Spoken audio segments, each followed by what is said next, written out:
பனங்கிழங்குல snacks செய்கிறதுக்கு மேலே உள்ள தோல் எடுத்துகிட்டு குக்கரில் தண்ணி ஊற்றி மஞ்சத்தூள் உப்பு போட்டு கிழங்கையும் போட்டு 6 விசில் வச்சு இறக்கிக்கோங்க.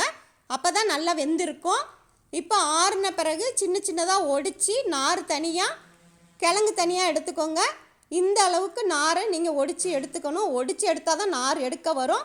சின்ன சின்ன பீசஸாக கட் பண்ணிக்கோங்க. ஜாரில் பாதியை போட்டு 80% அரைச்சி எடுத்துக்கோங்க. மீதி உள்ளதையும் போட்டு 2 பச்சை மிளகாய் 2 பல் பூண்டு போட்டு இதையும் 80% அரைச்சி கிண்ணத்தில் எடுத்துக்கோங்க.